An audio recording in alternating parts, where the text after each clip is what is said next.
rusée et évocatrice de Le vestiaire des femmes, un récit à la fois brut, poétique et confidentiel, qui capte l'essence d'un lieu souvent interdit aux regards extérieurs, un espace intime, rituel, parfois cruel, souvent vrai, mais jamais raconté publiquement. Le vestiaire des femmes, ce que personne ne dit, mais que toutes savent. C'est un lieu qui sent le parfum, la sueur et parfois la vengeance. Un théâtre de miroirs où les reflets ne mentent jamais. Les corps s'y dévoilent sans phare, sans excuse, sans filtre. Il y a celles qui se déshabillent vite, presque par défi, et celles qui gardent leurs vêtements comme une armure, le regard fuyant. Celles qui jugent en silence, et celles qui scrutent pour se rassurer. Ici, chaque centimètre de peau raconte une histoire, de maternité, de solitude, de conquête, de fatigue ou de désir. Le vestiaire, c'est aussi la guerre des sous-entendus. Les sous-vêtements disent tout. L'ensemble coordonné noir dentelle, elle veut qu'on sache qu'elle existe. Le vieux coton délavé, elle s'en fout. Ou peut-être pas.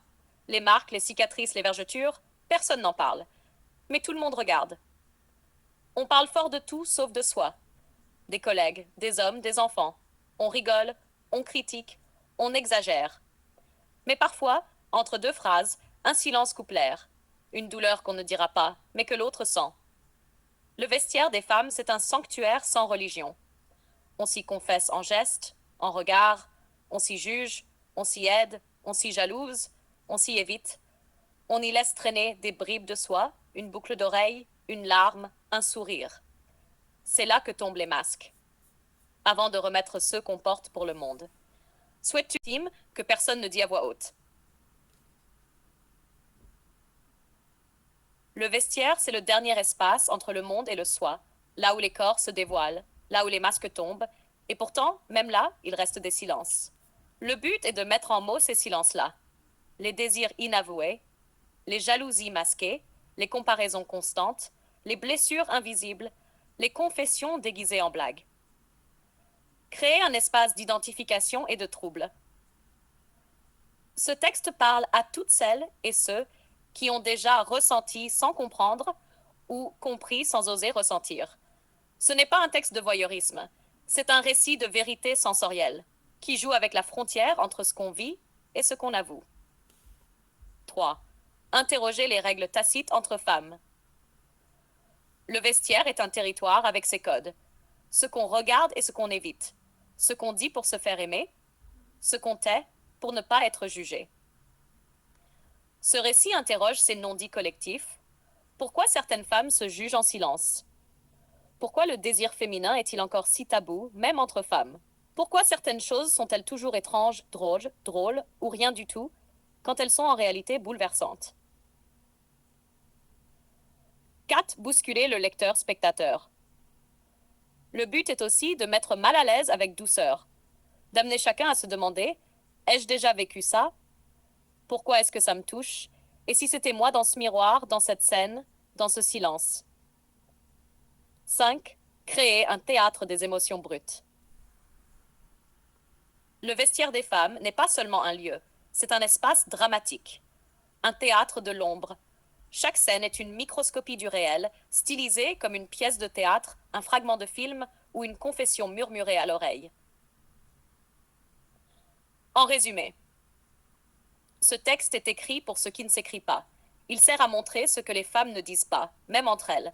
Il sert à déclencher un frisson, une pensée, une tension.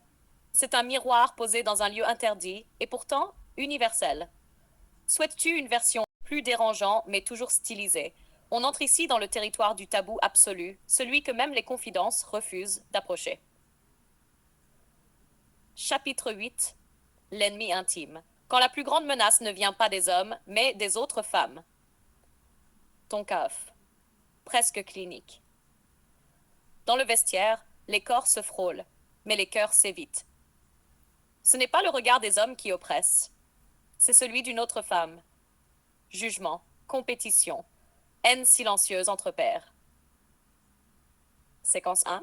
Celle qui déshabille avec mépris. Elle regarde la nouvelle. Trop jolie, trop jeune, trop sûre d'elle. Elle la scrute pendant qu'elle enlève son haut de sport. Un rire étouffé. Une remarque en coin. Femme à voix basse à sa copine. Encore une qui croit que son ventre plat va lui ouvrir des portes. La nouvelle ne répond pas. Elle sourit, mais elle a entendu. Entre femmes, la jalousie se cache dans les compliments, se dissimule dans le silence. Séquence 2, celle qui prend trop de place. Elle parle fort, rit fort, étale ses sous-vêtements luxueux, elle domine l'espace, les autres baissent les yeux. Femme 2. Pourquoi elle veut toujours prouver qu'elle est au-dessus? À quoi elle joue? À qui elle parle vraiment? Ce n'est pas qu'elle parle fort, c'est qu'elle écrase. Séquence 3, celle qui humilie en toute subtilité. Deux collègues, une amie, une rivale, elle commente l'épilation de l'autre, en souriant, en plaisantant. T'as oublié un coin, non? Ou c'est une nouvelle tendance? Rire gêné, l'autre ne répond pas. Elle baisse sa serviette. Ce ne sont pas toujours les hommes qui blessent. Les femmes savent frapper là où ça ne se voit pas. Et ça fait plus mal. Séquence 4, celle qui sait tout, elle ne dit rien. Mais elle sait. Elle a vu ton regard sur ton collègue. Elle a deviné ton retard du matin. Elle connaît ton parfum. Elle sait que tu mens, et elle pourrait parler, mais elle ne le fait pas. Elle garde tout pour le bon moment. Wow, final. Le vestiaire. Ce n'est pas que la nudité des corps. C'est la guerre des détails. C'est la hiérarchie invisible. Les alliances muettes. Les coups de couteau avec des mots doux. Leçon du chapitre. Le vestiaire est un terrain miné entre femmes, pas toujours à cause des hommes, mais à cause du besoin d'exister, de dominer, de ne pas disparaître. Question laissée en suspens. As-tu déjà fait mal à une autre femme, juste parce qu'elle te renvoyait ce que tu n'acceptais pas de toi-même? Et qui dans ce vestiaire serait ton reflet ou ton ennemi? Souhaites-tu spirituel? Après la guerre froide du chapitre 8, on glisse ici vers un territoire interdit, celui du désir entre femmes, de la confusion et de ce qu'on ne nomme jamais. Chapitre 9, le frisson de trop.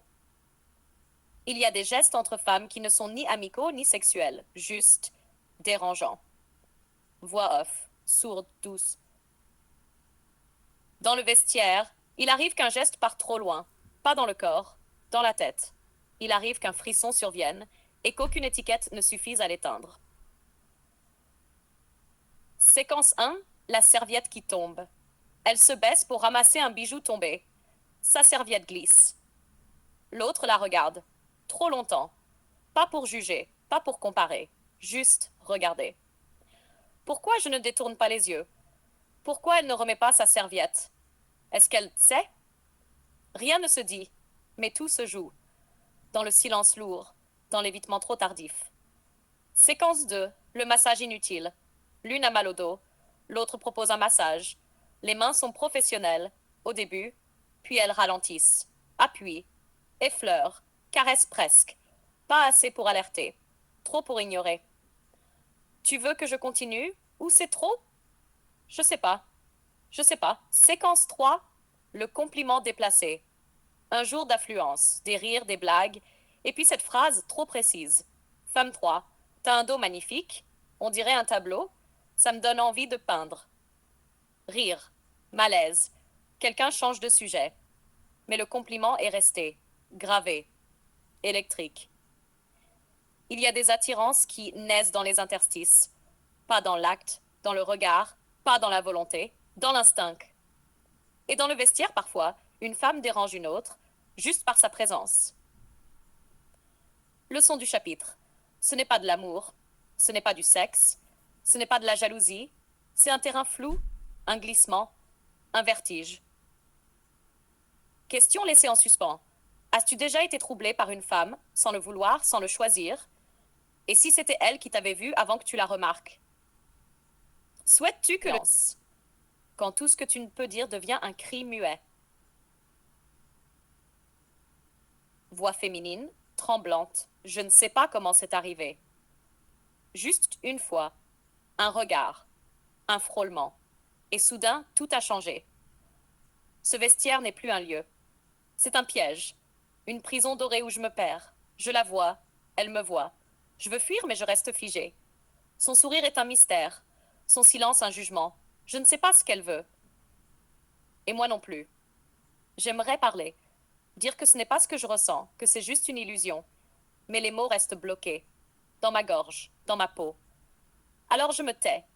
Je joue à la normale. Je ris avec les autres. Mais chaque nuit dans le noir, c'est elle qui danse devant mes yeux. Je suis prise au piège d'un désir muet, et je ne sais pas si c'est la peur, ou la honte, ou la vérité qui me retient. Le miroir brisé. Elle se regarde dans le miroir du vestiaire. Son reflet est flou, éclaté, comme brisé en 1000 morceaux. Chaque fragment lui renvoie une part d'elle-même qu'elle refuse d'accepter. Voix off. Je ne suis plus une. Je suis 1000. Toutes celles que je cache. Toutes celles que je suis.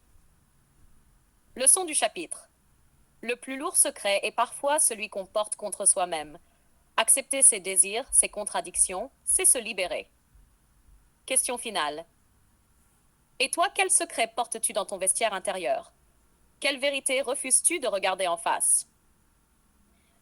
Veux-tu que je t'aide à créer une tension non dite, une confrontation explosive dans ce lieu clos qu'est le vestiaire? Scène, le face à face. Vestiaire des femmes, fin de journée, presque vide. Personnage, Claire, femme sûre d'elle, mais blessée. Sophie, plus réservée, secrètement troublée. Claire entre. Croise Sophie qui est en train de ranger ses affaires. Un silence électrique s'installe. Claire, fixant Sophie. Tu pensais vraiment que je ne verrais rien? Sophie, surprise, se redresse. Claire, je ne sais pas de quoi tu parles. Avançant d'un pas, ne joue pas à ça avec moi. Le regard que tu m'as lancé hier. Le silence. Ce non-dit. Sophie. Ce n'était rien, je te jure. Juste un moment de fatigue. Fatigue? Tu crois que je suis naïve? On se connaît depuis assez longtemps. Tu caches quelque chose. Oui, je cache. Je ne sais pas comment te le dire sans tout casser. Alors dis-le. Ne me laisse pas deviner. Sophie, levant enfin les yeux. J'ai peur, Claire. Peur de ce que ça pourrait changer. Peur que ça détruise tout entre nous. Claire, spirant lentement. Et si ça détruisait, mais aussi créer quelque chose de vrai? Un long silence. Elle se regarde. Le vestiaire devient un théâtre d'émotions à fleur de peau. Le silence peut être plus lourd que n'importe quelle parole. Parfois, dire la vérité, c'est risquer tout perdre, mais c'est aussi la seule chance d'être libre. Veux-tu que je continue cette scène avec leur choix? Affronter la vérité des alliances et des trahisons silencieuses qui tissent la toile invisible entre elles. Chapitre 11. L'alliance fragile. Quand s'allier est un acte de survie, mais la trahison guette à chaque coin. Voix off, ton mesuré, presque froid. Dans ce lieu clos, la solidarité entre femmes est souvent un mirage. Elles s'assemblent, se rapprochent. Mais derrière chaque sourire, un jeu se joue. Des alliances se forment, des pactes silencieux, pour tenir, pour ne pas tomber seul. Séquence 1, le pacte. Deux femmes s'échangent un regard entendu, une promesse non dite, une protection tacite contre les autres. On se couvre mutuellement, pas de confidence, pas de jugement. C'est notre petit secret. Séquence 2. La trahison subtile. Mais le secret est fragile. Un mot mal placé, un regard échappé, et la confiance s'effrite. Pourquoi m'a-t-elle laissée seule ce jour-là? Pourquoi ce silence quand j'avais besoin d'elle? Séquence 3. La guerre froide. Le vestiaire devient un champ de bataille invisible. On se parle sans se regarder, on sourit sans sincérité. L'alliance est un équilibre précaire. Chaque faux pas peut tout briser. Dans le vestiaire des femmes, la solidarité est un luxe. La confiance, une monnaie rare. Et la trahison, une épée à double tranchant. Question laissée en suspens. As-tu déjà trahi une amie par peur, jalousie ou survie? Ou t'es-tu déjà senti trahi là où tu pensais trouver refuge? Veux-tu un extrait dialogué entre deux femmes où la tension monte et où Claire et Sophie décident de s'ouvrir malgré la peur pour tenter une nouvelle vérité?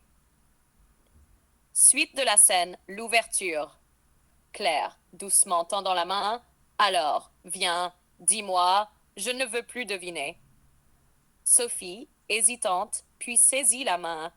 C'est que je ressens plus que de l'amitié, depuis longtemps, mais j'avais peur que tu ne sois pas prête. Claire,